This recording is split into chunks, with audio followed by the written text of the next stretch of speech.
there, YouTube. I'm back again today for another game review. Today I'm very excited to check out Battleship Command, Pirates of the Caribbean, Dead Man's Chest. This is from Milton Bradley. It's for ages 8 plus 2 players, taking about 20 to 50 minutes to play, depending on which version of the game you play. And this is the game of Battleship that you know and love, but with oh so much more. You're going to have a different board. You're going to have your own custom ships that will do different special abilities. They tried to make Battleship and turn it into a better, more gamery game. Did they succeed, though? Let's open it up, and I'll tell you what I think.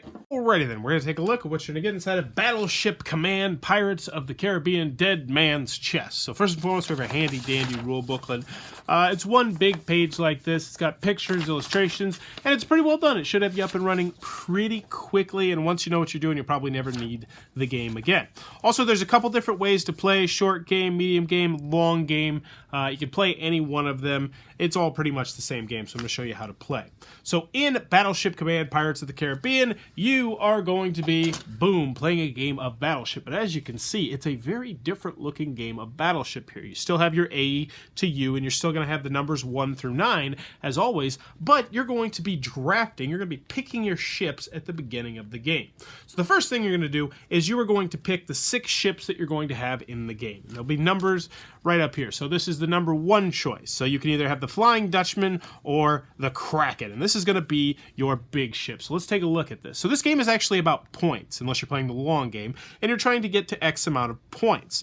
If you sink this ship, you will gain 1,000 points if you sink your opponent's ship. Now the ship is humongous. It looks like this, but here's the thing. Each ship has a sweet spot where if you hit it on that sweet spot, it will sink the entire ship. Also, each ship is going to have its own special ability. So the Flying Dutchman, fire 1 shot after scoring a hit. You continue firing until you miss or sink an opposing ship. So you can just shoot, shoot, shoot, shoot, shoot, shoot, shoot. The other choice you have, and there's only 2 choices for each number, is the Kraken. And the Kraken's like this big, thing that's in the water. And what's interesting about the Kraken is he gets to shoot 8 shots every time, but as you hit his tentacles, he gets to shoot less time. So if somebody shoots here, here, and here, you only get to shoot 5 shots. So it's very interesting in that aspect.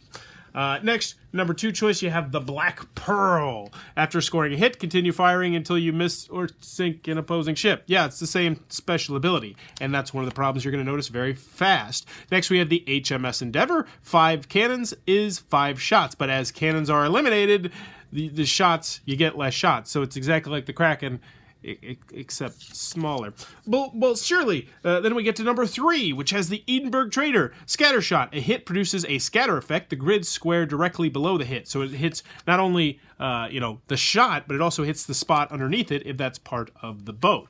And then the Mercer's fleet, which I actually find to be one of the more interesting ones. You have 3 separate boats here. They have to sink all 3. You get 3 shots per turn, and as long as the boats are up, you get to keep doing it. So that actually is kind of an interesting one. And then 4, 5, and 6 are pretty not interesting. So this one just gets 3 shots per turn, and this one just gets 3 shots per turn. But they're different boats. That one's the Man of War, and that's the Pirate Crumpster.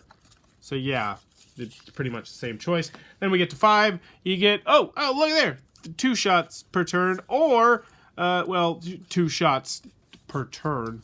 And then you get the last one, which is then after scoring a hit, you get 1 additional shot. And then the other one is, of course, after scoring a hit, you get an additional shot. So they had cool ideas, and then they ran out of cool ideas quickly.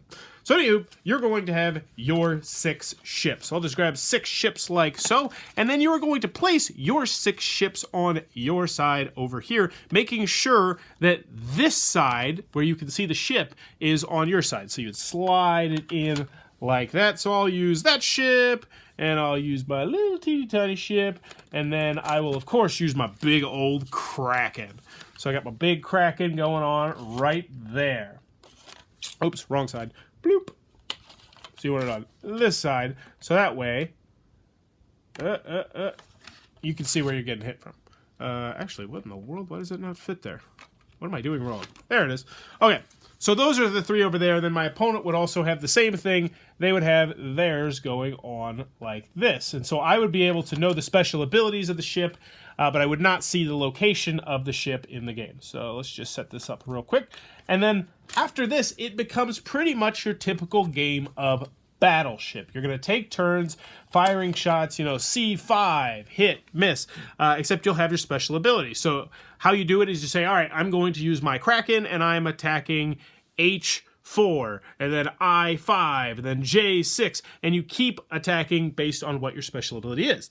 Eventually what will happen is they will sink one of your ships, and when they sink one of your ships, either by destroying every bit of it or by hitting the sweet spot, they will take that card out and they will get that many points, and having the card is points, and then you will slide another one of your ships into there. And you'll go until you get to X number of points, depending on how many points you want to play to, or until you've sunk all ships if you want to play the long version of the game. And that, in a nutshell, is how you're going to play Battleship Command, Pirates of the Caribbean, Dead Man's Chest. Alrighty then, Battleship Command from Milton Bradley. What are my final thoughts? Let's go over the pros, let's go over the cons. First, on the con side, game's not going to be for everybody for a variety of different reasons. 2 players are obviously a very restricted player count. Also, this is still Battleship, so if you don't like the core game of Battleship, while this does have cool new concepts with the custom ships, the asymmetrical ships that you can have that somebody else might not have, it doesn't do enough to sway people who don't like Battleship. If you do like Battleship, we'll talk more about that in the pros.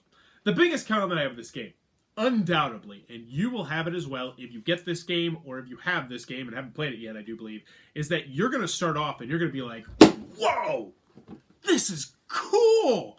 We're drafting our own different ships, and there's different ships to pick from, and they have their own different special abilities. And you'll get the first one, you'll be like, oh, the Kraken, it's got 8 shots.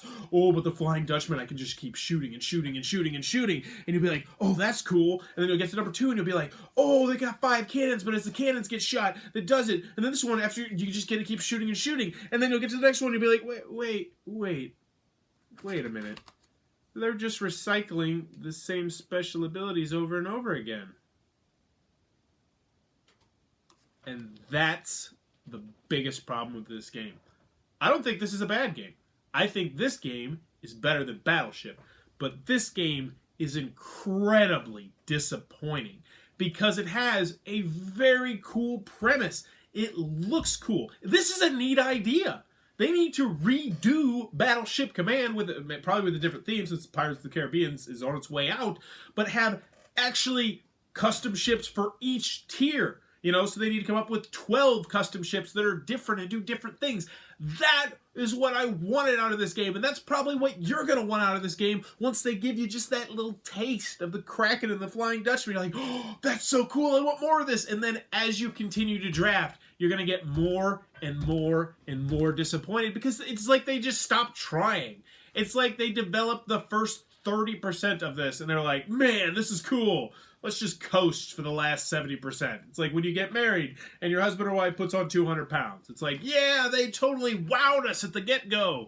And then I was so excited, and then they just gave up.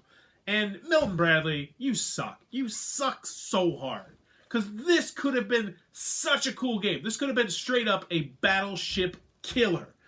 But they got lazy, and it's not. The other big con that I have with this game is the sweet spot. And I want to phrase this gently. I like the idea of the sweet spot, but if you get sweet spotted in like the first 2 or 3 shots on one of your big boats, that's 1,000 points. That's a huge point swing, especially if you're playing the quick version of the game, which is only 1,500 points. So it just doesn't feel fun. I like the idea of the sweet shot, but in actuality, the sweet shot does not work. The other big con that I have with this game is that there's only 6 cards. So if you play this game frequently, which, if you're playing this with kids and they really enjoy this game, you could play it frequently. Kids will start to remember, and I actually started to remember this after playing this only 3 times, exactly where the sweet spot on the boats was. And that is a problem. So let's take a look at, what is it? Where is it? I think it's the Flying Dutchman. Yeah, the Flying Dutchman, the sweet spot is in the quarters, and each one of it is in the quarters. So you're going to know 2, 3, 4, 5, 6 spots where you should be aiming because you'll be able to destroy the entire boat. And that's just bad game design. So in the end, but pros, yeah, we're just still talking about cons. Moving on to the pros, this is a fun game. It's better than Battleship, in my opinion, because of its cool asymmetrical special abilities. And I honestly talked to the kids in my class about potentially making our own cards and our own ships that did different things. And the kids came up with like 5, 6 ideas right off the jump that was like, yeah, they could add that to the game. That would be really stinking cool.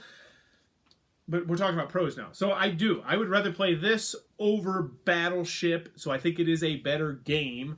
Also components, it has good table appeal. It looks really stinking cool. It's got the little treasure chest that you open to get to your white and red pegs, and that's cool. The rule booklet's well done. And, you know, I would say it uses the license well. The license fits. It doesn't feel slapped on, so that's kind of nice. But in the end, it's a good game compared to Battleship. Compared to hobby games, you know, your typical hobby games, no, this is not great. Go get Sonar. I mean, because that is a really cool updated version of Battleship, in my humble opinion. Plus, it's a Target. Go check out Sonar if you're looking at this because you're interested in Battleship. But in the end, this game it's super disappointing. And while I'm not going to tell you it's a terrible game, it just disappointed the living hell out of me, which is so disappointing because it had potential. This had potential for me to just come out swinging and saying, wow, they just blew the water. You know, they just blew my mind compared to regular Battleship, but they didn't. They got 30% of the way there, and then they quit, and they didn't have enough cards, and they had sweet spots that kind of broke the game a little bit. And in the end, Battleship Command, Pirates of the Caribbean, Dead Man's Chest is a good children's game. And that's all I can say for it. I think it would also be a good family game if your kids like Battleship, but it's just ultimately disappointing. It's a very disappointing game. So that is Battleship Command, Pirates of the Caribbean's Dead Man's Chest, one that I really wanted to just wrap my arms around and just scream to the world that this is a hidden gem. But unfortunately, it's not. If you enjoyed this review, please sure to click on that subscribe button down below in the comments below. Let me know. Pirates. If you were a pirate, what would be your favorite thing about being a pirate? Not a pirate now, like the Somali pirates, like the really scary ones, but like back in the day, you know, your typical pirates. For me personally, I think it would be, you know, when you finally get that treasure and you go to land and it's just all about the drinking and the women and the having fun for a couple days or a week or whatever. That would be that. You know what? Yeah, I think it would be the. Well, let's not turn this into a PG-13 review. Anywho, let me know in the comments below. What would be your favorite part of being a pirate? And as always, thanks for your time, YouTube.